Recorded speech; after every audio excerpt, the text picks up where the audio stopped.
ఈరోజు మనం రాము అనే అబ్బాయి తన గొర్రెలని అడవిని ఎలా కాపాడుకున్నాడో చూద్దాం.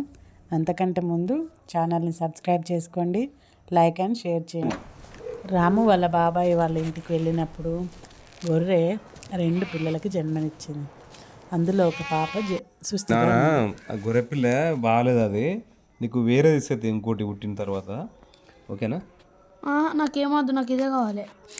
వద్దన్నా వినకుండా రాము పంతంతో అదే గొర్రెపిల్లని తీసుకొని వచ్చిండు. నేను మంచిగా చూసుకుంటా. ఒకరోజు మారు వేషంలో దుండగులు వచ్చి అడవి సంపదనంతా నాశనం చేయాలని చూశారు. అందులో భాగంగా చెట్లకు మార్క్ చేస్తున్నారు. గొర్రెలు మంచిగా మేస్తున్నారు అవి, ఇంత ఎండలో కూడా. అబ్బా అసలు బాబాయ్, అక్కడ అందరూ ఎవరో వచ్చి మన చెట్లన్నీ నరికేస్తున్నారు. మన గొర్రెలు కూడా అందుకనే భయపడుతున్నావు. వెళ్ళి ఆపుపో. బాబు, గవర్నమెంట్ డ్యూటీ మాది, వాళ్ళు ఏం చెప్తే అది చేయడం. మీరు ఎవరికైనా చెప్పుకోండి, ఇది మిషన్ మాత్రం ఆపేది లేదు, అన్నీ నరికివేయడమే.